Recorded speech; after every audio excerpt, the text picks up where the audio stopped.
और आज social media उठा करके देख लो, खुल्लम खुल्ला इस्लाम को गाली दी जा रही है।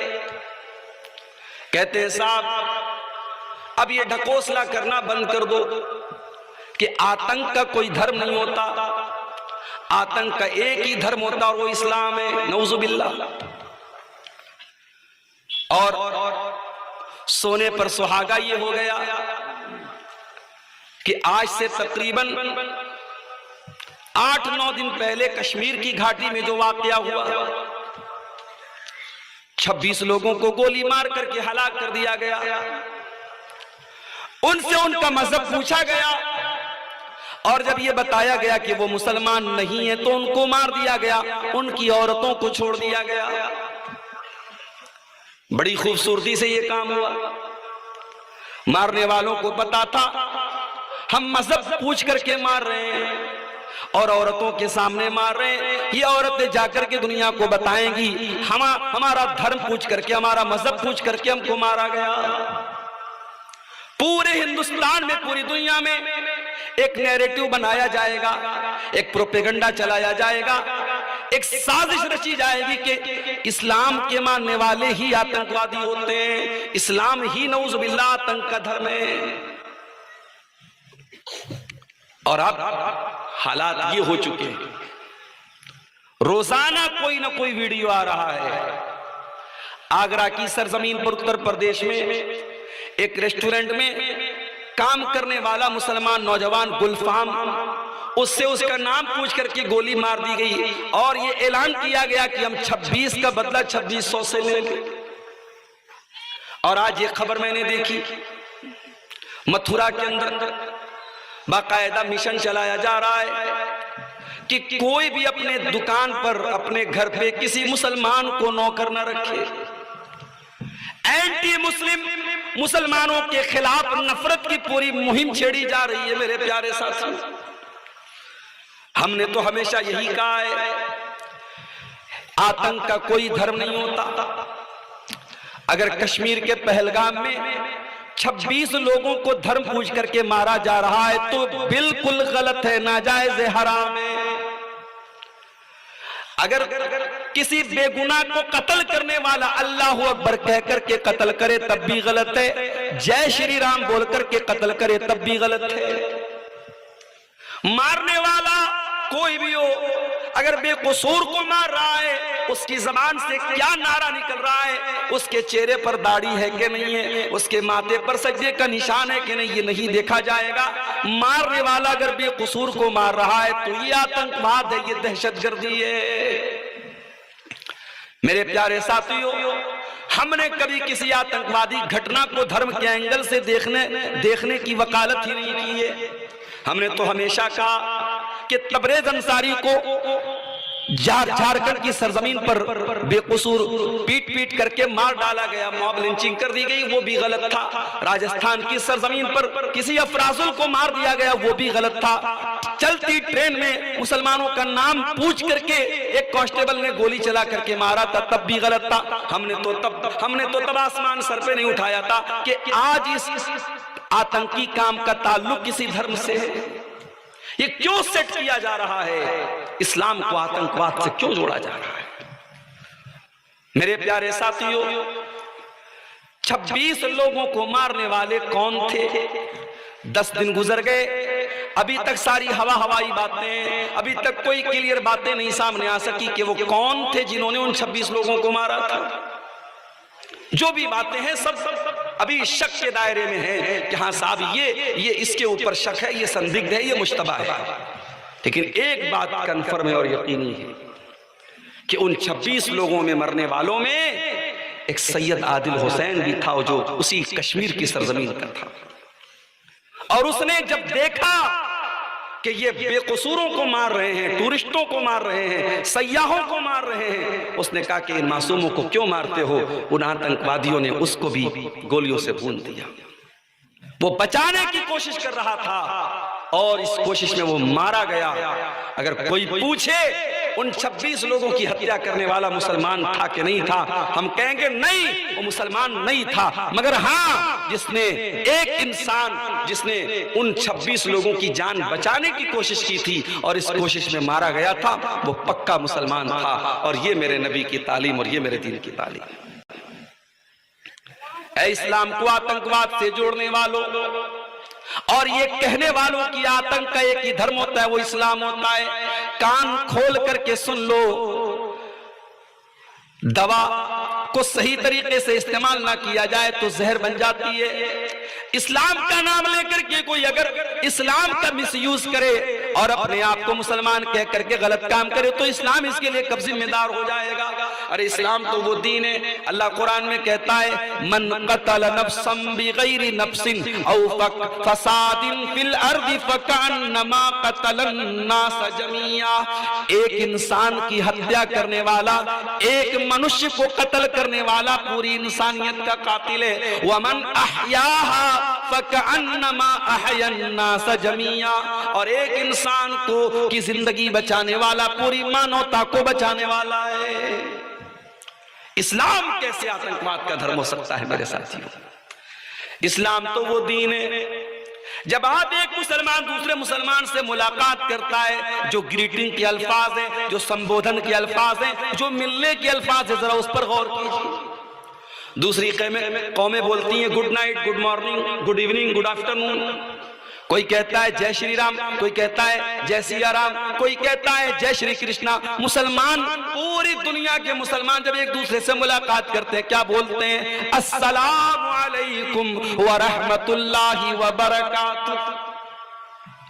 कास्ट कोई भी हो, रंग कोई भी हो, भाषा कोई भी हो, कल्चर कोई भी हो, कंट्री कोई भी हो, एक मुसलमान दूसरे मुसलमान से जब भी मिलेगा मुलाकात करने के पहले सलाम करेगा। और ये सलाम क्या है मेरे प्यारे साथियों, जरा गौर करना। अस्सलामु अलैकुम, तुम पर सलामती नाजिल हो, अल्लाह तुमको सलामत रखे, तुम पर पीस हो, तुम पर शांति हो। व रहमतुल्लाहि, और अल्लाह की रहमतें तुम्हारे ऊपर नाजिल हो। व बरकातुहू, और अल्लाह की बरकतें तुम्हारे ऊपर नाजिल हो। मुसलमान तो वो है मेरे प्यारे साथी जो मिलता भी है दूसरे से तो सलामती की दुआएं करता है। जो मुलाकात के टाइम सलामती की दुआएं करें, वो आतंकवाद और दहशतगर्द से कैसे उसका संबंध हो सकता है, उसका ताल्लुक कैसे हो सकता है? इस्लाम तो वो दीन है जो जिंदा तो जिंदा, मुर्दा इंसान अगर मर गया है उसकी डेड बॉडी का भी सम्मान करने की तालीम देता है। अल्लाह के नबी साहबा के साथ बैठे थे, एक जनाजा जा रहा था, अल्लाह के नबी खड़े हो गए। साहबा ने कहा इन्हा जनाज़तु यहूदिय्यिन, अय अल्लाह के नबी ये किसी मुसलमान का जनाजा नहीं, ये यहूदी का जनाजा है। आपने फरमाया अलैसत नफ्सन, क्या इसके अंदर जान नहीं है, क्या इसके अंदर जिंदगी नहीं है, क्या ये इंसान नहीं है? अगर इंसान है, इसका जनाजा जा रहा है तो उसके सम्मान में मैं अगर खड़ा हो गया तो कुछ भी गलत नहीं है। ये है मेरे नबी की तालीम। किसी मुर्दा इंसान का भी अपमान करना, उसकी लाश का अपमान करना। बीच बीच में हमें खबरें मिलती रहती हैं कि साहब फला जगह जो है आतंकवादियों ने हमारे इंडियन आर्मी के फौजियों का सर काट दिया। अल्लाह की कसम, ये काम करने वाला अगर अपने आप को मुसलमान कहता है तो उसे शर्म आनी चाहिए। किसी लाश की बेहुरमती करने की इस्लाम ने तालीम नहीं दी है। अल्लाह के नबी फरमाते हैं कसरु इज़मिल मय्यति का कसरिही हय्यन, मुर्दा की हड्डी को तोड़ना वैसा ही है जैसे जिंदा की हड्डी को तोड़ना है। आप कब्रिस्तान में अपने किसी रिश्तेदार की कब्र खोद रहे हैं, अगर दूसरे मुर्दे की हड्डी निकल जाए तो शरीयत कहती है कि पूरे सम्मान के साथ उस हड्डी को भी वहीं दफन कर दिया जाए। उस हड्डी को तोड़ना भी आपके लिए जायज नहीं है। यह है इस्लाम की तालीम। इस्लाम और आतंकवाद, इस्लाम और दहशतगर्दी मेरे प्यारे साथियों, ये दो अपोजिट चीजें हैं, दो बिल्कुल विपरीत चीजें हैं, दो बिल्कुल विरोधी चीजें हैं, बिल्कुल एक दूसरे से टकराने वाली चीजें। अरे इस्लाम तो वो दीन है, नबी अकरम की मौजूदगी में नजरान के ईसाई अल्लाह के नबी के पास आते हैं, उनका डेलीगेट आता है उनका वफ्द आता है और अल्लाह के नबी से डिस्कशन करता है, गुफ्तगू करता है। उनकी नमाज का टाइम हो जाता है, वो मस्जिद के बाहर जाने लगते हैं। अल्लाह के नबी ने फरमाया, ऐ ईसाइयों, ये हमारी मस्जिद है, ये हमारी मस्जिद है, आप अपनी नमाज यहाँ पे पढ़ना चाहें, हमें कोई ऑब्जेक्शन नहीं, कोई एतराज नहीं। अल्लाह के नबी की मौजूदगी में उन ईसाइयों ने मस्जिद नबी में अपनी नमाज कायम की। इस्लाम का सीना इतना कुशादा है मेरे प्यारे साथियों, इसीलिए अल्लाह कुरान में कहता है, वमा अरसलनाका इल्ला रहमतल लिल आलमीन, ऐ नबी हमने आपको सारी कायनात के लिए रहमत बना करके भेजा है। अभी शेख अब्दुल कलाम साहब एक बात कर रहे थे, आजकल नौजवानों में इश्क और मोहब्बत का बड़ा नशा चला हुआ है। मुझे सब खबरें मिलती रहती हैं। अभी आपके इलाके की एक खबर मुझे मिली कि साहब एक लड़की जो बनात में पढ़ती थी, मदरसे में पढ़ने वाली लड़की, जो बाद में स्कूल जाती है और एक गैर मुस्लिम लड़के के साथ उसका अफेयर होता है और आज उस गैर मुस्लिम लड़के के साथ वो भाग करके शादी करती है और पूरे गांव और पूरे इलाके को छोड़ करके कहीं और जाकर के बसी है। और जब घर वालों ने कंप्लेंट की, उसने सामने आकर के कहा कि नहीं, मेरी रजामंदी से निकाह हुआ है, शादी हुई है और मैं अपने इसी गैर मुस्लिम पति के साथ रहूंगी। ये हालात हैं आज हमारे मुल्क के, नहीं हमारे गांव के, हमारे अपने इलाके के ये हालात पैदा हो रहे हैं। पानी कहां मर रहा है मेरे प्यारे साथी, पानी कहां मर रहा है। 8-8 साल 10-10 साल बुखारी और मुस्लिम और तिरमिजी और हदीस की किताबें पढ़ने के बाद अगर हमारी लड़कियां और हमारी बेटियां अगर किसी के आई लव यू और प्यार के जाल में फंस करके अपने दीन और ईमान का सौदा करने के लिए तैयार हैं, तो इसका मतलब कि कहीं ना कहीं पानी मर रहा है, कहीं ना कहीं हमने रस्सी को बहुत ढीला छोड़ के रखा है, कहीं ना कहीं हमारी तरबियत और हमारी पकड़ में बहुत कमजोरी है मेरे साथ। माफ करना इंदर चक वालों, माफ करना इस इलाके की सरजमीन के लोगों, सिर्फ रात में साल में जलसे करा लेना और फैमिली के साथ जलसों में आकर के एक मेले ठेले की तरह शामिल हो जाना और रिश्तेदारों के घर में दावत खा लेना, इसको अगर आपने दीन समझ लिया है और दीन का तकाजा समझ लिया है, दैट इज नॉट इनफ, ये काफी नहीं है मेरे प्यारे साथियों। आपको दीन सीखना पड़ेगा और अपने बच्चों को सिखाना पड़ेगा। आपकी लड़की जवान हुई, आपने उसको ये तो बताया कि तुझे बुर्का पहनना है, नकाब पहनना है। लड़की घर से निकली, नकाब पहन करके निकली, आपने उसको ये शिक्षा दी, ये तालीम दी कि तू जवान हो गई, तुझे नकाब पहनना पड़ेगा। मगर इतना काफी नहीं है मेरे प्यारे साथी। आपको अपनी जवान लड़की को ये भी बताना पड़ेगा कि तू ये नकाब क्यों पहन रही है। दुनिया की करोड़ों औरतें, करोड़ों लड़कियां तो अपने जिस्म की नुमाइश कर रही हैं। नकाब तो बड़ी दूर की बात है, उनके बदन का कोई हिस्सा ऐसा नहीं जिसको दुनिया के मर्द लोग न देखते हो। सोशल मीडिया पर, इंटरनेट पर उसको घूर घूर के देखा न जाता हो। ऐ मुसलमान लड़की, तू अपने घर से पर्दे में क्यों निकल रही है, तू नकाब में क्यों निकल रही है। आप जब अपनी बच्ची को कुरान पढ़ाएंगे, कुरान का तर्जमा पढ़ाएंगे, आपकी बच्ची कुरान की आयत पढ़ेगी, या अय्युहन नबिय्यु कुल लिअज़वाजिका व बनातिका व निसाइल मुमिनीना युदनीना अलैहिन्ना मिन जलाबिबिहिन्ना। ऐ नबी, अपनी बेटियों से कह दीजिए, अपनी बीवियों से कह दीजिए, ऐ नबी तमाम मुसलमान औरतों से कह दीजिए, युदनीना अलैहिन्ना मिन जलाबिबिहिन्ना, कि जब वो अपने घर से निकला करें तो अपने ऊपर चादर डाल लें, अपने ऊपर नकाब डाल लें, अपने ऊपर बुर्का डाल लें। ज़ालिका अदना अन युरफ़ना फला युज़ैन। ये पर्दा दुनिया को बता देगा कि हम नकाब पहनने वाली लड़कियां हैं, हम बुर्का पहनने वाली लड़कियां हैं, हम हिजाब करने वाली लड़कियां हैं, हमको कोई छेड़ने की जरूरत न करे, हम इज्जतदार घरों की लड़कियां हैं, हमारी इज्जत के साथ कोई खेलने की कोशिश न करे। अल्लाह की कसम, लाखों लड़कियां अपने अपने महबूबों के साथ सड़कों पे घूमती हैं, आम बात है। मगर जब कोई नकाब पोश लड़की इस तरीके का कोई बेहुदा काम करती हुई नजर आती है तो दिल दुखता है मेरे प्यारे साथियों, दिल में तकलीफ होती है कि ये नकाब पहन करके ये काम कर रही है। इसलिए अपनी बहनों से कहना चाहूंगा, जब तुम घर से नकाब में निकला करो, चाहे तुम स्कूल जाती हो, कॉलेज जाती हो, बनात में पढ़ती हो, कहीं भी जाती हो, ऐ मुसलमान लड़कियों, जब तुम नकाब में निकला करो, जब तुम पर्दे में निकला करो, तो अपने नकाब को सिर्फ एक कपड़ा न समझना, उसको सिर्फ एक ड्रेस न समझना, वो तुम्हारे इस्लाम को पेश करता है। जब एक लड़की नकाब पहन करके निकलती है, दुनिया उसका नाम नहीं जानती, उसका नाम आयशा है, उसका नाम हफ्सा है, उसका नाम खदीजा है, उसका नाम सफिया है, दुनिया नहीं जानती। हाँ, दुनिया ये जानती है ये नकाब पहन करके आई है तो इसका मतलब मुसलमान लड़की है। ऐ नकाब पहनने वालियों, जब तुम कोई गलत काम करती हो, जब तुम कोई बेहुदा काम करती हो, जब तुम कोई नामुनासिब काम करती हो, दुनिया कहती है मुसलमान होकर के ऐसा काम करती है। ऐ मुसलमान बहनों, अपने नकाब की लाज रख लिया करना, अपने पर्दे की लाज रख लिया करना। अपनी बच्चियों को सिखाओ कि पर्दा इसलिए तुझे कराया जाता है कि मेरे नबी की तालीम है, औरत जवान हो गई, लड़की जवान हो गई तो उसके जिस्म को, उसके शरीर को किसी और को देखने की इजाजत नहीं है। और अगर दुनिया को ये लगता है कि साहब ये बड़ी पाबंदी है, बड़ी रिस्ट्रिक्शन है, बेंगलोर के एक आलिम दीन फ्लाइट में बैठे तो देखा कि फ्लाइट की जो पायलट है वो औरत है, लेडीज औरत है, लेडी है, लड़की चला रही है हवाई जहाज।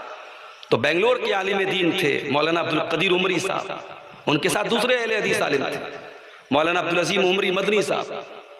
तो मौलाना अब्दुल कदीर उमरी ने पूछा मौलाना अब्दुल अजीम साहब से कि मौलाना, लड़की पायलट है, हवाई जहाज चलाने वाली औरत है, कहीं ऐसा तो नहीं कि वाकई में हम अपनी औरतों पर अत्याचार कर रहे हैं?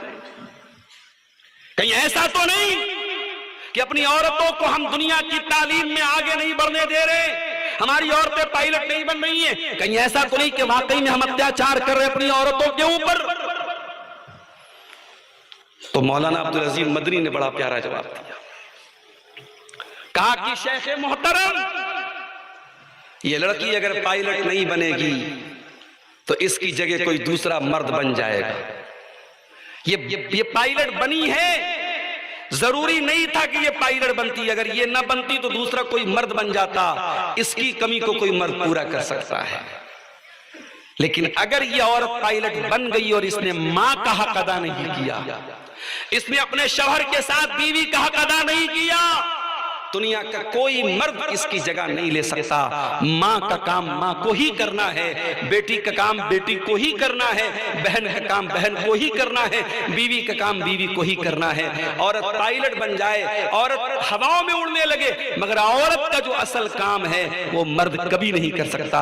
मौलाना ने कहा यही इस्लाम है जो ये कहता है कि औरत पहले अपना ओरिजिनल काम करे, जो उसकी ओरिजिनल ड्यूटी है, जो औरत का असल काम है, जिस काम का कोई अल्टरनेट नहीं है। आज दुनिया में मेरी प्यारी माँ और बहनों, आज औरत से सिर्फ उसके सर की चादर नहीं छीनी जा रही है, आज बच्चों से माँ का प्यार छीना जा रहा है। बॉलीवुड की बड़ी बड़ी हीरोइनें साहब, वो दिन रात अपने बदन की नुमाइश कर रही हैं, इधर जिम जा रही है, उधर एक्सरसाइज कर रही हैं, उधर अपनी फिटनेस का जो है वो दिखावा कर रही हैं, और उनके बच्चों को कौन पाल रहा है? बेबी केयर, बेबी टेकर, किसी को तनख्वाह पे रखा है उन्होंने, वो बेबी टेकर और बेबी केयर करने वाला वो उनके बच्चों को पाल रहा है। माफ करना मेरी प्यारी माँ और बहनों, बॉलीवुड की उन करोड़पति हीरोइनों से हमारे गांव की वो गरीब औरत अच्छी है, जो अपने बच्चे को अपना दूध पिलाती है, जो अपने बच्चे को अपना टाइम देती है, जो अपने बच्चे के गीले बिस्तर पे खुद सो जाती है। वो माँ उस करोड़पति और अरबपति बॉलीवुड की हीरोइन से बेहतर है। जो काम वो माँ कर सकती है वो दुनिया का कोई इंसान नहीं कर सकता। इमाम अहमद इब्न हंबल रहमतुल्लाह अलैह खुद फरमाते हैं, मैं बहुत छोटा सा था, मेरे बाप का इंतकाल हो गया था, मैं यतीम हो गया था, मेरी माँ ने मुझको अकेले पाला था, मेरी माँ ने मुझको कुरान का हाफिज बनाया, मेरी माँ ने मुझको पूरा कुरान सिखाया। ओ इंदरचक वालों, जाओ जरा जायजा लेकर के बताओ कितने घरों में माए अपने बच्चों को कुरान पढ़ाती हैं। मदरसे ने पढ़ा दिया तो कौन सा कमाल हो गया, असातिज़ा ने पढ़ा दिया तो कौन सा कमाल हो गया। अरे कमाल तो ये है जब माँ कुरान की हाफिजा हो और माँ अपने बच्चों को कुरान याद करा दे। अहमद इब्न हंबल कहते हैं, मेरी माँ ने मुझको कुरान का हाफिज बनाया, फजर की अजान होती थी, हय्या अलस सलाह की आवाज आती थी। मस्जिद मेरे घर से काफी दूर थी। मेरी माँ नकाब पहनती थी, मेरी उंगली पकड़ करके मस्जिद में लेकर के जाती थी, अपने लेडीज सेक्शन में चली जाती थी और मुझे मर्दों के सेक्शन में भेजती थी। पाबंदी से 5 टाइम की नमाज मेरी माँ मुझसे पढ़वाती थी। हो लोगों, ऐसी माँ की तरबियत मिली तो दुनिया को अहमद इब्न हंबल मिलते हैं, इतने बड़े इमाम मिलते हैं। उन माओं की कमी को कोई पूरा नहीं कर सकता मेरे साथी। एक सहाबी जिनका नाम फर्रुख था, अल्लाह के नबी के सहाबी, उनका नाम फर्रुख था। वो मैदान जिहाद में जा रहे थे, मैदान जंग में जा रहे थे। जाने के टाइम अपनी बीवी के पास आते हैं और 40,000 दिरहम अपनी बीवी को देते हुए कहते हैं, ऐ मेरी बीवी, तू प्रेग्नेंट है, तुझे बच्चा होने वाला है, मुझे नहीं मालूम मैं जिंदा वापस लौटूंगा या नहीं लौटूंगा। अगर मैं ना लौट पाऊं तो ये 40,000 दिरहम बहुत बड़ी रकम है, मैं दे करके जा रहा हूं। मेरा बच्चा जो पैदा होगा उस बच्चे का ख्याल रखना और इस 40,000 रुपये का सही इस्तेमाल करना, इसको सही जगह खर्च करना। सहाबी ने बीवी को वसीयत की और मैदान जिहाद में चले गए। जंग खत्म हो गई, शहीदों की लाशें इकट्ठा की गई। उन शहीदों की लाशों में हजरत फर्रुख की लाश नहीं थी। जो लोग जिंदा बचकर के आए उनमें भी उनका कहीं अता पता नहीं था। कई साल तक बीवी ने इंतजार किया, शौहर का कोई अता पता नहीं, शौहर के बारे में कुछ मालूम नहीं। शौहर के जाने के कुछ दिनों के बाद हजरत फर्रुख की बीवी के घर में विलादत होती है, बच्चा होता है और माँ अपने बच्चे का नाम बड़ी मोहब्बत से रबिया रखती है। बच्चा धीरे धीरे बड़ा होता है, बच्चा बाप के साए से महरूम है, बाप का कोई अता पता नहीं है। माँ अपने उस बच्चे को बड़ी मेहनत से पढ़ाती है, लिखाती है, अल्लाह के नबी की हदीसों का आलिम बनाती है, नबी की हदीसों की मोहब्बत उसके सीने में भरती है। उस दौर के बड़े बड़े अइम्मा के पास भेजती है कि जा मेरे बच्चे, तुझे हदीस का हाफिज बनना है, तुझे हदीस का आलिम बनना है, तुझे बहुत बड़ा आलिम बनना है। अपने बेटे के ऊपर बहुत पैसा खर्च करती है और उसको अपने दौर का बहुत बड़ा आलिम बना देती है। वो माँ इतने बड़े आलिम बन जाते हैं उनके बेटे रबिया कि जब रबिया इंतकाल करते हैं तो इमाम मालिक रहमतुल्लाह अलैह जैसा इंसान कहता है, आज से कुरान और हदीस का इल्म दुनिया से चला गया। उन इमाम रबियतुर राय, उनका नाम रबियतुर राय पड़ गया। वो जब कोई राय देते थे इतनी भारी और इतनी वजनदार उनकी बात होती थी कि उनका नाम ही पड़ गया इमाम रबियतुर राय। इतने बड़े मकाम और पोजीशन पर वो लड़का पहुंच गया। जब वो लड़का जवान हुआ, उसके बाद हजरत फर्रुख रजी अल्लाह ताला अन्हु जो अभी इंतकाल नहीं जिनका हुआ था, जो अभी जिंदा थे, लापता हो गए थे, वो किसी तरीके से दुश्मन के पास चले गए थे। जान बचा करके कई सालों के बाद जब वापस मदीना आए, मदीना आने के बाद अपने घर आए, घर का दरवाजा खटखटाया, दरवाजा एक जवान इंसान ने खोला। हजरत फर्रुख अपने घर में दाखिल होने लगे। जवान लड़के ने पूछा, कहां जा रहे हैं आप? कहा, ये मेरा घर है, अपने घर में जा रहा हूं। रबिया ने कहा कि ये आपका घर कैसे हो सकता है, ये घर तो मेरा और मेरी माँ का है। अभी बाप बेटे में ये बातें चल रही थी, अंदर से माँ ने अपने शौहर की आवाज को सुन लिया। हाय हाय, 20 बरस के बाद ये मंजर देखने को मिला कि अपने शौहर को जिंदा देख रही है। अपने ऊपर कंट्रोल न रहा, शौहर और बीवी ने एक दूसरे को गले लगाया, बड़ी देर तक रोते रहे। फिर बीवी कहने लगी, ऐ मेरे सरताज, ये जवान लड़का जो खड़ा है ये कोई और नहीं, ये आपका बेटा है। हजरत फर्रुख अपने जवान बेटे को गले लगा करके खूब रोए। अपने इसी बेटे की तालीम और तरबियत पर मैंने खर्च किए थे। हजरत फर्रुख अपनी बीवी को गले लगा लेते और कहते हैं, मेरी बीवी, तूने वाकई में वो 40,000 दिरहम बिल्कुल सही जगह पर खर्च किए थे। ये होती है माँ और ये होती है माँ की तरबियत। मेरे प्यारे साथियों, हमारे नबी रहमत बन करके आए हैं और हमारे नबी ने माँ को माँ का दर्जा दिया है, बेटी को बेटी का दर्जा दिया है, बहन को बहन का दर्जा दिया है।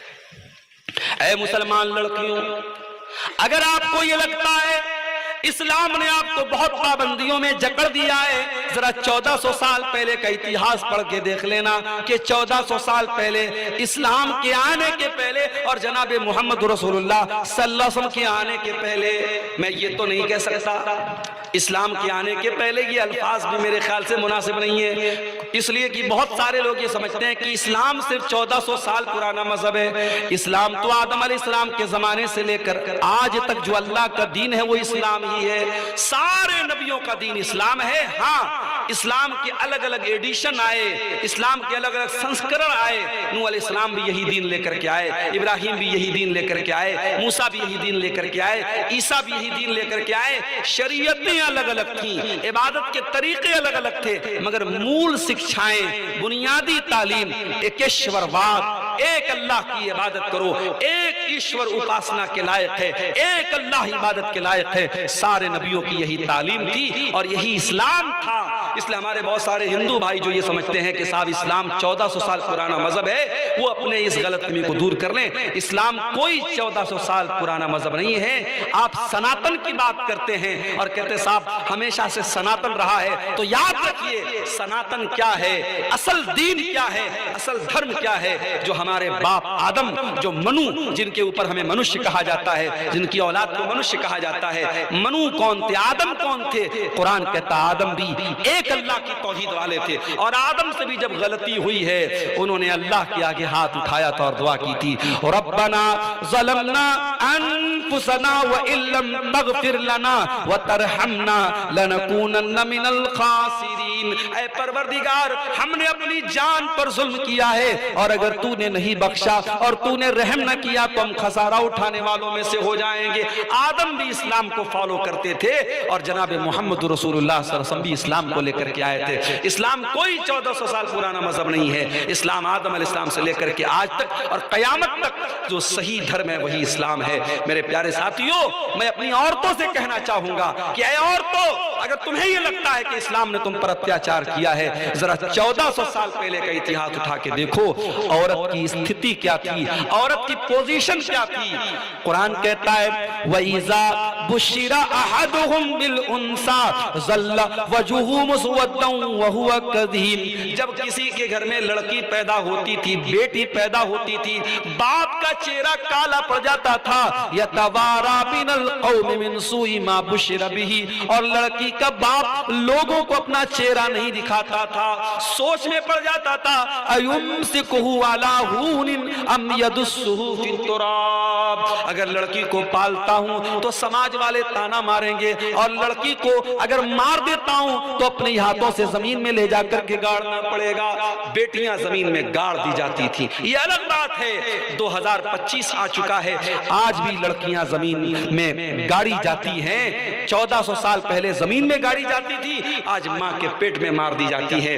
भारत में, हमारे मुल्क में करोड़ों लड़कियां हर साल और लाखों लड़कियां रोजाना मां के पेट में मार दी जाती हैं। वजह क्या है? लड़की की परवरिश मुश्किल है, जहेज देना पड़ेगा, शादी में जेवर देना पड़ेगा। आज हालात ये हैं, बनारस में अभी एक हफ्ता पहले हैदराबाद के एक साहब आए, कहने लगे मौलाना साहब ये बताइए लड़की की शादी में कितना खर्च आता है आपके यहाँ? मैंने कहा आम तौर से लड़की की शादी में, बनारस की मैं बात करूं, बनारस में फिर भी रस्म व रिवाज कम है, लेकिन लाख 2 लाख तो रुपये तो बहरहाल चाहिए। कहा कि मौलाना हमारे हैदराबाद की सरजमीन पे लड़की की शादी करना है, सबसे पहले मैरिज हॉल लेना पड़ेगा। मैरिज हॉल कम से कम 2 लाख का, 1 लाख का जेवर देना पड़ेगा, 2 से 3 लाख का खाना करना पड़ेगा। एक गरीब आदमी, एक मिडिल क्लास आदमी 5-6 लाख का मिनिमम उसको इंतजाम करना पड़ेगा। लोग सूद पर कर्जा ले रहे हैं, लोग बैंकों से लोन ले रहे हैं, लोग अपना घर बेच करके अपनी लड़कियों की शादी कर रहे हैं। उन्होंने कहा कि मौलाना इसको रोकने के लिए आपके पास प्लान क्या है? आप लोग तकरीरें कर रहे हैं मगर आपकी तकरीरों से कोई असर होने वाला नहीं नजर आ रहा है।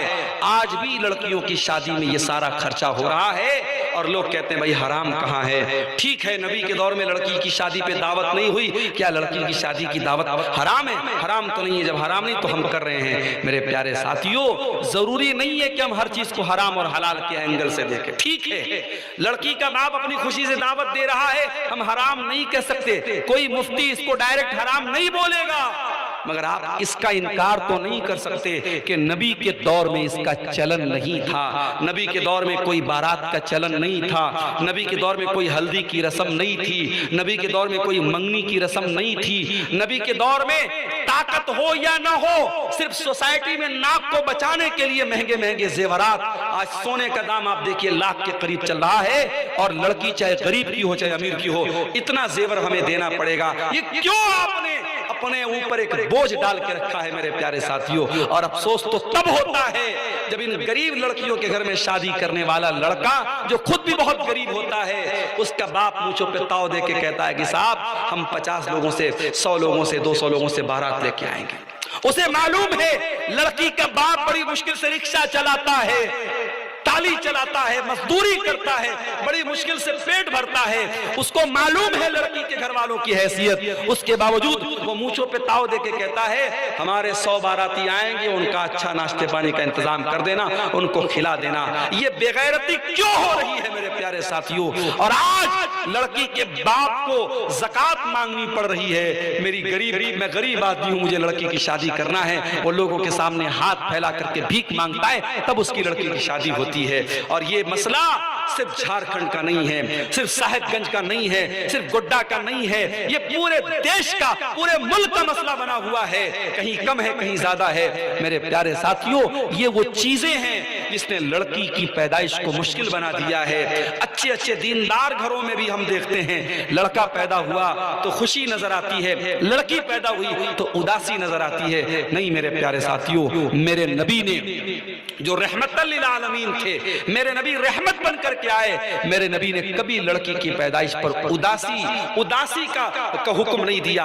आपने तो यहां तक फरमाया मन आला जारियतैन हत्ता तबलुगा जा यौमल क़ियामत याना व हुवा कहातैन। आपने अपनी दोनों उंगलियों से इशारा करके फरमाया, दो लड़कियों को पालने वाला, दो लड़कियों का बाप क़यामत के दिन इस हाल में आएगा। जिस तरीके से ये दोनों उंगलियां एक दूसरे से मिली हुई हैं, वो अपने नबी के साथ क़यामत के दिन आएगा। ओ लड़की वालो, ओ बेटी वालो, तुम खुश नसीब हो, अल्लाह ने तुमको जन्नत में जाने का टिकट दे दिया है। अल्लाह के नबी फरमाते मन इब्तुलिया मिन हाज़िहिल बनाति शैअन कुन्न लहू सित्रम मिनन नार। जिसको अल्लाह ताला बेटी देकर के आजमाए, जिसका इम्तिहान अल्लाह ताला बेटी देकर के लेता है और इस इम्तिहान में वो खरा उतर जाता है, कुन्न लहू सित्रम मिनन नार। वो बेटियां अपने माँ बाप को जहन्नम की आग से बचाने का काम करती हैं। मेरे भाइयों, बेटी को अच्छी तालीम दो, अच्छी तरबियत दो, हया वाली बना दो, शर्म वाली बना दो, गैरत वाली बना दो। अपनी लड़की को ऐसा बना दो उसके सर का दुपट्टा कोई छीन ना पाए। अपनी बेटी को ऐसा बना दो प्यार और मोहब्बत के नाम पर कोई उसका कदम ना बहका पाए। अच्छी तालीम दोगे, अच्छी तरबियत दोगे, ये बेटियां जहन्नम की आग से बचाने का काम आपको करेंगी। वमा अरसलनाका इल्ला रहमतल लिल आलमीन। ऐ नबी, हमने आपको सारी कायनात के लिए रहमत बना करके भेजा। हमारे नबी औरतों के लिए भी रहमत बन करके आए। यही औरत जब निकाह करके आप अपने घर में बीवी की हैसियत से लाते हैं, कुरान कहता है हुन्ना लिबासुल लकुम व अंतुम लिबासुल लहुन्ना। ऐ मर्दों, जिन औरतों से तुमने निकाह किया है, ये औरतें तुम्हारे लिबास का दर्जा रखती हैं। जिस तरीके से लिबास तुम्हारी बॉडी से लगा हुआ है, तुम्हारे शरीर से लगा हुआ है, ये औरतें तुम्हारी जिंदगी का पार्ट हैं, तुम्हारी जिंदगी का हिस्सा है, तुम्हारे जीवन का हिस्सा है। इन औरतों के साथ प्यार और मोहब्बत से पेश आना। कुरान कहता है व मिन आयातिही अन खलक लकुम मिन अनफुसिकुम अज़वाजन लितस्कुनु इलैहा। ऐ मेरे बंदो, अल्लाह की निशानियों में से एक निशानी ये भी है कि उसने तुम्हारी बीवियों को बनाया ताकि तुम उनसे सुकून हासिल करो। वजाल बैनकुम मवद्दतन व रहमा, और अल्लाह ने मियाँ बीवी के बीच में मोहब्बत और रहमत पैदा कर दी है। फकीरों का मलजा, ज़ईफ़ों का मावा, यतीमों का वाली, गुलामों का मौला, खताकार से दर गुजर करने वाला, बदंदेश के दिल में घर करने वाला, मफासिद को ज़ेरो ज़बर करने वाला, कबाइल को शीरो शकर करने वाला, उतर कर हिरा से सुए कौम आया और एक नुस्खे कीमिया साथ लाया। मसे खाम को जिसने कुंदन बनाया, खरा और खोटा अलग कर दिखाया। अरब जिस पे कर्नों से था जहल छाया, बस पलट दी बस एक आन में उसकी काया। रहा डर न बेड़े को मौजे बला का, इधर से उधर फिर गया रुख हवा का। वो नबियों में रहमत लक़ब पाने वाला, मुरादें गरीबों की बरलाने वाला। मुअज़्ज़ज़ उलमाए किराम, मोहतरम बुज़ुर्गों, नौजवान साथियों, माँओं और बहनों, प्यारे बच्चों, इंद्रचक का ये 2 रोज़ा प्रोग्राम, जिसकी आज पहली शब की आखिरी तकरीर करने के लिए मैं आपके सामने हाजिर हुआ हूँ। बहुत पहले से प्रोग्राम की तारीख मुतय्यन थी और दोनों दिन प्रोग्राम में शामिल होने का मैंने वादा भी किया था जिम्मेदारों से, मगर आज बनारस में इरादा ये था कि क्लास करके मैं निकलूंगा और यहाँ 12 बजे के आसपास पहुँच जाऊंगा।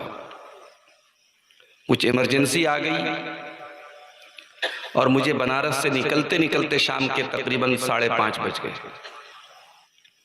और बनारस यहाँ से तकरीबन 550-600 किलोमीटर के आसपास है। बनारस से मैं पटना आया, वहाँ हमारे ड्राइवर साहब पहले से मौजूद थे, तैयार थे और नॉन स्टॉप बगैर रुके हुए पटना से लगातार गाड़ी चलाते हुए, रास्ते में सिर्फ सीएनजी भरवाने के लिए जो 2-4 मिनट टाइम लगा होगा वही लगा, बगैर कुछ खाए पिए हम लोग, चूँकि ये भी था कि प्रोग्राम में पहुंचना भी है। हम अभी तकरीबन 2:30 बजे के करीब आपके इस गांव में दाखिल हुए। हमारे अजीज दोस्त शेख अबुल कलाम सलफ़ी हफ़िज़हुल्लाह तरबियत औलाद के मौजू पर बहुत ही खूबसूरत खिताब कर रहे थे। इस मौजू पर जितना भी बोला जाए कम है। जब तक हम अपनी औलाद की तरबियत पर तवज्जो नहीं देंगे, हम नहीं बचा सकते अपनी आने वाली नस्लों को। अब वो ज़माना नहीं है कि आप मदरसे के बल पे ये तवक्को रख लें कि आपका बच्चा सुधर जाएगा, किताबें पढ़ के सुधर जाएगा, उस्ताद लगा देंगे सुधर जाएगा। नहीं, आपको जागना पड़ेगा। आपकी औलाद को, आपके बच्चों को, आपकी बच्चियों को बर्बाद करने के इतने रास्ते आ चुके हैं कि आप सोच नहीं सकते। खास तौर से आपके वो बच्चे जो टीनेजर हैं, 15 साल की उम्र का लड़का हो गया, 15 साल की उम्र की लड़की हो गई, अब उसको बहकाने के लिए, उसको गुमराह करने के लिए, उसको गलत रास्ते पे डालने के लिए इतनी चीजें, इतने प्लेटफॉर्म मौजूद हैं कि आपको के लिए बहुत मुश्किल है कि आप कंट्रोल करें। आपको अपना 100% देना पड़ेगा बच्चों को। आपका कारोबार, आपका बिजनेस, आपकी जॉब, इन सब से बढ़ करके आपके बच्चे हैं मेरे प्यारे साथी। अपने बच्चों की तरबियत पर हमें और आपको बहुत ही फोकस करना पड़ेगा। शेख अबुल कलाम साहब ने इस मौजू पर रोशनी डाली है, मैं उस पर तफसील से नहीं जाना चाहता। मैंने आपके सामने कुरान करीम की एक ऐसी आयत पढ़ी है जिस आयत में अल्लाह ताला ने अपने आखिरी नबी का इंट्रोडक्शन दे दिया है, अपने आखिरी नबी की पहचान करा दी है कि हमारे आखिरी नबी कौन हैं, वो क्यों आए हैं दुनिया में, उनके आने का मकसद क्या है, उद्देश्य क्या है, वो किस पर्पस के, किस मकसद के लिए दुनिया में आए हैं। अल्लाह ताला ने एक आयत में क्लियर कर दिया। फरमाया वमा अरसलनाका इल्ला रहमतल लिल आलमीन, ऐ मेरे हबीब, ऐ मेरे नबी, हमने आपको सिर्फ और सिर्फ रहमत बना करके भेजा है। आप रहमत बन करके आए हैं, दया बन करके आए हैं, करुणा बन करके आए हैं, मर्सी बन करके आए हैं, लिल आलमीन, सारे कायनात, सारी कायनात के लिए, सारे जहानों के लिए। दुनिया का कोई ऐसा तबका नहीं, दुनिया का कोई ऐसा कोना नहीं, दुनिया का कोई ऐसा गिरोह नहीं है जिसके लिए आप रहमत बन करके ना आए हो। वमा अरसलनाका इल्ला रहमतल लिल आलमीन, ऐ नबी हमने आपको सारी कायनात के लिए रहमत बना करके भेजा है। कुरान तो ये कह रहा है, और आज सोशल मीडिया उठा करके देख लो, खुल्लम खुल्ला इस्लाम को गाली दी जा रही है। कहते हैं साहब अब ये ढकोसला करना बंद कर दो कि आतंक का कोई धर्म नहीं होता, आतंक का एक ही धर्म होता और वो इस्लाम है, नऊजुबिल्लाह। और सोने पर सुहागा ये हो गया कि आज से तकरीबन 8-9 दिन पहले कश्मीर की घाटी में जो वाकया हुआ, 26 लोगों को गोली मार करके हलाक कर दिया गया। उनसे उनका मजहब पूछा गया और जब ये बताया गया कि वो मुसलमान नहीं है तो उनको मार दिया गया, उनकी औरतों को छोड़ दिया गया। बड़ी खूबसूरती से ये काम हुआ।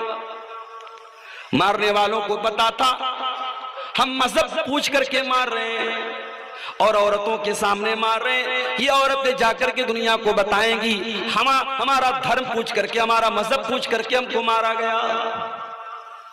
पूरे हिंदुस्तान में, पूरी दुनिया में एक नैरेटिव बनाया जाएगा, एक प्रोपेगेंडा चलाया जाएगा, एक साजिश रची जाएगी कि इस्लाम के मानने वाले ही आतंकवादी होते हैं, इस्लाम ही नऊजुबिल्लाह आतंक का धर्म है। और अब हालात ये हो चुके हैं, रोजाना कोई ना कोई वीडियो आ रहा है। आगरा की सरजमीन पर उत्तर प्रदेश में एक रेस्टोरेंट में काम करने वाला मुसलमान नौजवान गुलफाम, उससे उसका नाम पूछ करके गोली मार दी गई और ये ऐलान किया गया कि हम 26 का बदला 2600 से लेंगे। और आज ये खबर मैंने देखी, मथुरा के अंदर बाकायदा मिशन चलाया जा रहा है कि कोई भी अपने दुकान पर, अपने घर पे किसी मुसलमान को नौकर न रखे। एंटी मुस्लिम, मुसलमानों के खिलाफ नफरत की पूरी मुहिम छेड़ी जा रही है। मेरे प्यारे साथी, हमने तो हमेशा यही कहा है, आतंक का कोई धर्म नहीं होता। अगर कश्मीर के पहलगाम में 26 लोगों को धर्म पूछ करके मारा जा रहा है तो बिल्कुल गलत है, नाजायज है, हराम है। अगर किसी बेगुनाह को कत्ल करने वाला अल्लाहू अकबर कह करके कत्ल करे तब भी गलत है, जय श्री राम बोल करके कत्ल करे तब भी गलत है। मारने वाला कोई भी हो, अगर बेकसूर को मार रहा है, उसकी जबान से क्या नारा निकल रहा है, उसके चेहरे पर दाढ़ी है कि नहीं है, उसके माथे पर सजदे का निशान है कि नहीं, ये नहीं देखा जाएगा। मारने वाला अगर बेकसूर को मार रहा है तो ये आतंकवाद है, ये दहशतगर्दी है। मेरे प्यारे साथियों, हमने कभी किसी आतंकवादी घटना को धर्म के एंगल से देखने की वकालत ही नहीं की है। हमने तो हमेशा कहा कि तबरेज अंसारी को झारखंड की सरजमीन पर बेकसूर पीट पीट करके मार डाला गया, मॉब लिंचिंग कर दी गई, वो भी गलत था। राजस्थान की सरजमीन पर किसी अफराजुल को मार दिया गया, वो भी गलत था। चलती ट्रेन में मुसलमानों का नाम पूछ करके एक कांस्टेबल ने गोली चला करके मारा था, तब भी गलत था। हमने तो तब आसमान सर पे नहीं उठाया था कि आज इस आतंकी काम का ताल्लुक किसी धर्म से है। ये क्यों सेट किया जा रहा है? इस्लाम को आतंकवाद से क्यों जोड़ा जा रहा है? मेरे प्यारे साथियों, 26 लोगों को मारने वाले कौन थे? 10 दिन गुजर गए, अभी तक सारी हवाई बातें, अभी तक कोई क्लियर बातें नहीं सामने आ सकी कि वो कौन थे जिन्होंने उन 26 लोगों को मारा था। जो भी बातें हैं सब अभी शक के दायरे में हैं कि हाँ साहब ये इसके ऊपर शक है, ये संदिग्ध है, ये मुश्तबा है। लेकिन एक बात कन्फर्म है और यकीनी है कि उन 26 लोगों में मरने वालों में एक सैयद आदिल हुसैन भी था, जो उसी कश्मीर की सरजमीन का था। और उसने जब देखा कि ये बेकसूरों को मार रहे हैं, टूरिस्टों को मार रहे हैं, सयाहों को मार रहे हैं, उसने कहा कि इन मासूमों को क्यों मारते हो? उन आतंकवादियों ने उसको भी गोलियों से भून दिया। वो बचाने की कोशिश कर रहा था और इस कोशिश में वो मारा गया। अगर कोई पूछे उन 26 लोगों की हत्या करने वाला मुसलमान था कि नहीं था, हम कहेंगे नहीं, वो मुसलमान नहीं था। मगर हाँ, एक इंसान जिसने उन 26 लोगों की जान बचाने की कोशिश की थी और इस कोशिश में मारा गया था, वो पक्का मुसलमान था। और ये मेरे नबी की तालीम और ये मेरे दीन की तालीम। ऐ इस्लाम को आतंकवाद से जोड़ने वालों और ये कहने वालों की आतंक का एक ही धर्म होता है, वो इस्लाम होता है। कान खोल करके सुन लो, दवा को सही तरीके से इस्तेमाल ना किया जाए तो जहर बन जाती है। इस्लाम का नाम लेकर के कोई अगर इस्लाम का मिसयूज करे और अपने आप को मुसलमान कह करके गलत काम करे तो इस्लाम इसके लिए कब जिम्मेदार हो जाएगा?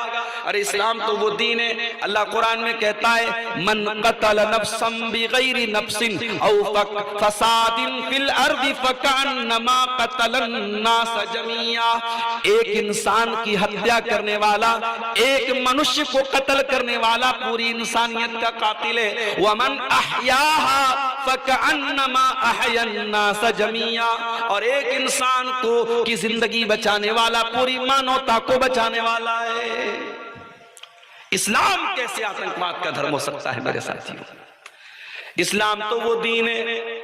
जब आप एक मुसलमान दूसरे मुसलमान से मुलाकात करता है, जो ग्रीटिंग के अल्फाज हैं, जो संबोधन के अल्फाज हैं, जो मिलने के अल्फाज है, जरा उस पर गौर कीजिए। दूसरी कौमें बोलती हैं good night, good morning, good evening, good afternoon. कोई कहता है जय श्री राम, कोई कहता है जय सिया राम, कोई कहता है जय श्री कृष्णा। मुसलमान, पूरी दुनिया के मुसलमान जब एक दूसरे से मुलाकात करते हैं क्या बोलते हैं? अस्सलामु अलैकुम व रहमतुल्लाहि व बरकातुहू। कास्ट कोई भी हो, रंग कोई भी हो, भाषा कोई भी हो, कल्चर कोई भी हो, कंट्री कोई भी हो, एक मुसलमान दूसरे मुसलमान से जब भी मिलेगा मुलाकात करने के पहले सलाम करेगा। और ये सलाम क्या है मेरे प्यारे साथियों? जरा गौर करना। अस्सलामु अलैकुम, तुम पर सलामती नाजिल हो, अल्लाह तुमको सलामत रखे, तुम पर पीस हो, तुम पर शांति हो। व रहमतुल्लाहि, और अल्लाह की रहमतें तुम्हारे ऊपर नाजिल हो। व बरकातुहू, और अल्लाह की बरकतें तुम्हारे ऊपर नाजिल हो।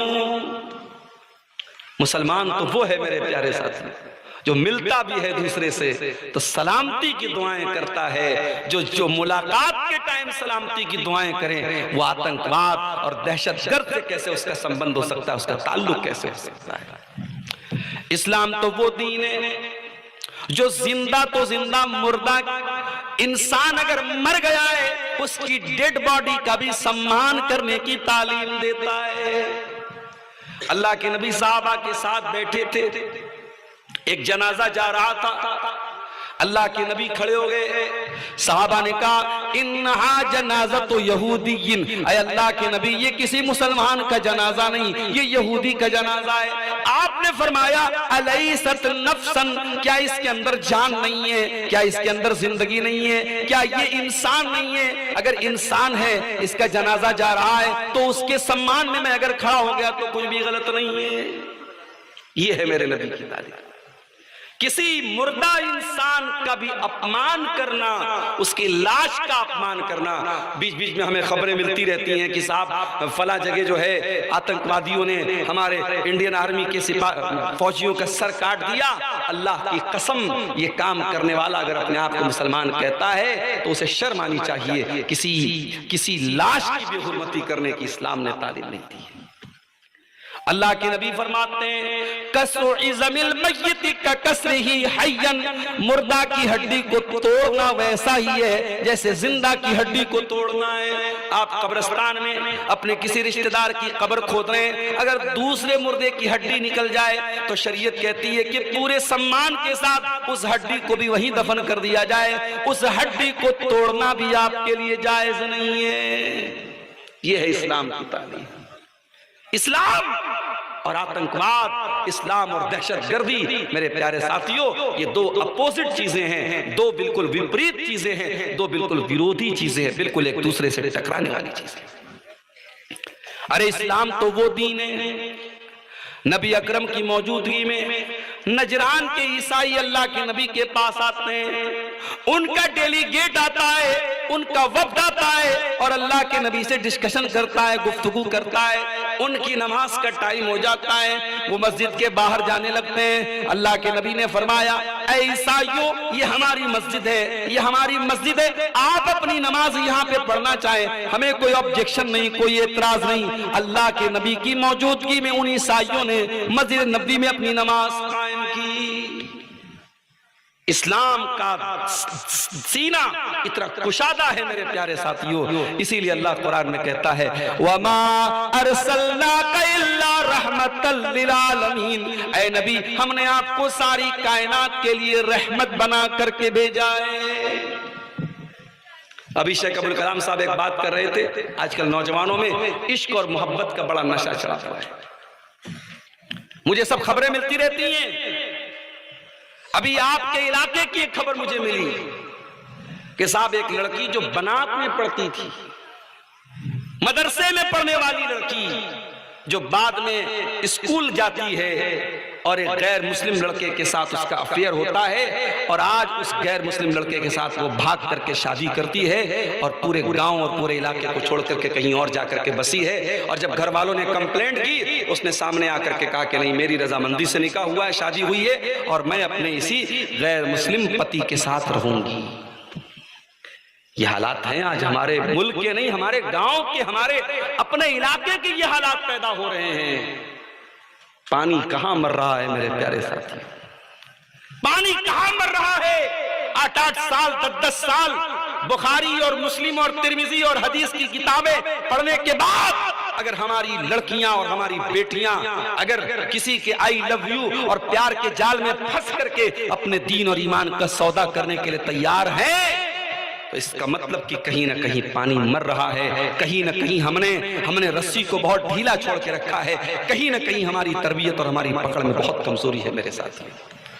माफ करना इंदर चक वालों, माफ करना इस इलाके की सरजमीन के लोगों, सिर्फ रात में साल में जलसे करा लेना और फैमिली के साथ जलसों में आकर के एक मेले ठेले की तरह शामिल हो जाना और रिश्तेदारों के घर में दावत खा लेना, इसको अगर आपने दीन समझ लिया है और दीन का तकाजा समझ लिया है, दैट इज नॉट इनफ, ये काफी नहीं है मेरे प्यारे साथियों। आपको दीन सीखना पड़ेगा और अपने बच्चों को सिखाना पड़ेगा। आपकी लड़की जवान हुई, आपने उसको ये तो बताया कि तुझे बुर्का पहनना है, नकाब पहनना है। लड़की घर से निकली, नकाब पहन करके निकली, आपने उसको ये शिक्षा दी, ये तालीम दी कि तू जवान हो गई, तुझे नकाब पहनना पड़ेगा। मगर इतना काफी नहीं है मेरे प्यारे साथी, आपको अपनी जवान लड़की को ये भी बताना पड़ेगा कि तू ये नकाब क्यों पहन रही है। दुनिया की करोड़ों औरतें, करोड़ों लड़कियां तो अपने जिस्म की नुमाइश कर रही हैं, नकाब तो बड़ी दूर की बात है, उनके बदन का कोई हिस्सा ऐसा नहीं जिसको दुनिया के मर्द लोग न देखते हो। सोशल मीडिया पर, इंटरनेट पर उसको घूर घूर के देखा न जाता हो। ऐ मुसलमान लड़की, तू अपने घर से पर्दे में क्यों निकल रही है, तू नकाब में क्यों निकल रही है? आप जब अपनी बच्ची को कुरान पढ़ाएंगे, कुरान का तर्जमा पढ़ाएंगे, आपकी बच्ची कुरान की आयत पढ़ेगी, या अय्युहन नबिय्यु कुल लिअज़वाजिका व बनातिका व निसाइल मुमिनीना युदनीना अलैहिन्ना मिन जलाबिबिहिन्ना। ऐ नबी, अपनी बेटियों से कह दीजिए, अपनी बीवियों से कह दीजिए, ऐ नबी तमाम मुसलमान औरतों से कह दीजिए, युदनीना अलैहिन्ना मिन जलाबिबिहिन्ना, कि जब वो अपने घर से निकला करें तो अपने ऊपर चादर डाल लें, अपने ऊपर नकाब डाल लें, अपने ऊपर बुर्का डाल लें। ज़ालिका अदना अन युरफ़ना फला युज़ैन। ये पर्दा दुनिया को बता देगा कि हम नकाब पहनने वाली लड़कियां हैं, हम बुर्का पहनने वाली लड़कियां हैं, हम हिजाब करने वाली लड़कियां हैं, हमको कोई छेड़ने की जरूरत न करे, हम इज्जतदार घरों की लड़कियां हैं, हमारी इज्जत के साथ कोई खेलने की कोशिश न करे। अल्लाह की कसम, लाखों लड़कियां अपने अपने महबूबों के साथ सड़कों पे घूमती हैं, आम बात है, मगर जब कोई नकाब पोश लड़की इस तरीके का कोई बेहुदा काम करती हुई नजर आती है तो दिल दुखता है मेरे प्यारे साथियों, दिल में तकलीफ होती है कि ये नकाब पहन करके ये काम कर रही। इसलिए अपनी बहनों से कहना चाहूंगा, जब तुम घर से नकाब में निकला करो, चाहे तुम स्कूल जाती हो, कॉलेज जाती हो, बनात में पढ़ती हो, कहीं भी जाती हो, ऐ मुसलमान लड़कियों, जब तुम नकाब में निकला करो, जब तुम पर्दे में निकला करो, तो अपने नकाब को सिर्फ एक कपड़ा न समझना, उसको सिर्फ एक ड्रेस न समझना, वो तुम्हारे इस्लाम को पेश करता है। जब एक लड़की नकाब पहन करके निकलती है, दुनिया उसका नाम नहीं जानती, उसका नाम आयशा है, उसका नाम हफ्सा है, उसका नाम खदीजा है, उसका नाम सफिया है, दुनिया नहीं जानती। हाँ, दुनिया ये जानती है ये नकाब पहन करके आई है तो इसका मतलब मुसलमान लड़की है। ऐ नकाब पहनने वालियों, जब तुम कोई गलत काम करती हो, जब तुम कोई बेहुदा काम करती हो, जब तुम कोई नामुनासिब काम करती हो, दुनिया कहती है मुसलमान होकर के ऐसा काम करती है। ऐ मुसलमान बहनों, अपने नकाब की लाज रख लिया करना, अपने पर्दे की लाज रख लिया करना। अपनी बच्चियों को सिखाओ कि पर्दा इसलिए तुझे कराया जाता है कि मेरे नबी की तालीम है, और जवान हो गई, लड़की जवान हो गई तो उसके जिस्म को, उसके शरीर को किसी और को देखने की इजाजत नहीं है। और अगर दुनिया को ये लगता है कि साहब ये बड़ी पाबंदी है, बड़ी रिस्ट्रिक्शन है, बेंगलोर के एक आलिम दीन फ्लाइट में बैठे तो देखा कि फ्लाइट की जो पायलट है वो औरत है, लेडीज औरत है, लेडी है, लड़की चला रही है हवाई जहाज। तो बेंगलोर के आलिम दीन थे मौलाना अब्दुल कदीर उमरी साहब, उनके साथ दूसरे अहले हदीस आलिम थे मौलाना अब्दुल अजीम उमरी मदनी साहब। तो मौलाना अब्दुल कदीर उमरी ने पूछा मौलाना अब्दुल अजीम साहब से कि मौलाना, लड़की पायलट है, हवाई जहाज चलाने वाली औरत है, कहीं ऐसा तो नहीं कि वाकई में हम अपनी औरतों पर अत्याचार कर रहे हैं?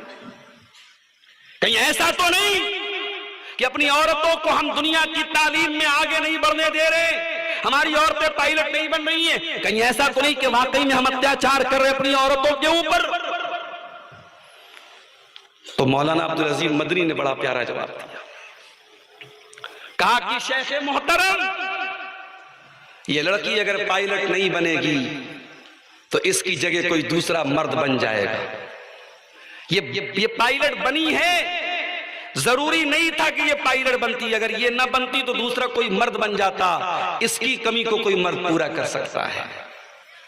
लेकिन अगर ये औरत पायलट बन गई और इसने मां का हक अदा नहीं किया, इसने अपने शौहर के साथ बीवी का हक अदा नहीं किया, दुनिया का कोई मर्द इसकी जगह नहीं ले सकता। माँ का काम माँ को ही करना है, बेटी का काम बेटी को ही करना है, बहन का काम बहन को ही करना है, बीवी का काम बीवी को ही करना है। औरत पायलट बन जाए, औरत हवाओं में उड़ने लगे, मगर औरत का जो असल काम है वो मर्द कभी नहीं कर सकता। मौलाना ने कहा यही इस्लाम है जो ये कहता है कि औरत पहले अपना ओरिजिनल काम करे, जो उसकी ओरिजिनल ड्यूटी है, जो औरत का असल काम है, जिस काम का कोई अल्टरनेट नहीं है, हैं। आज दुनिया में मेरी प्यारी माँ और बहनों, आज औरत से सिर्फ उसके सर की चादर नहीं छीनी जा रही है, आज बच्चों से माँ का प्यार छीना जा रहा है। बॉलीवुड की बड़ी बड़ी हीरोइनें साहब, वो दिन रात अपने बदन की नुमाइश कर रही हैं, इधर जिम जा रही हैं, उधर एक्सरसाइज कर रही हैं, उधर अपनी फिटनेस का जो है वो दिखावा कर रही हैं, और उनके बच्चों को कौन पाल रहा है? बेबी केयर, बेबी टेकर, किसी को तनख्वाह पे रखा है उन्होंने, वो बेबी टेकर और बेबी केयर करने वाला वो उनके बच्चों को पाल रहा है। माफ करना मेरी प्यारी माँ और बहनों, बॉलीवुड की उन करोड़पति हीरोइनों से हमारे गांव की वो गरीब औरत अच्छी है, जो अपने बच्चे को अपना दूध पिलाती है, जो अपने बच्चे को अपना टाइम देती है, जो अपने बच्चे के गीले बिस्तर पे खुद सो जाती है। वो माँ उस करोड़पति और अरबपति बॉलीवुड की हीरोइन से बेहतर है। जो काम वो माँ कर सकती है वो दुनिया का कोई इंसान नहीं कर सकता।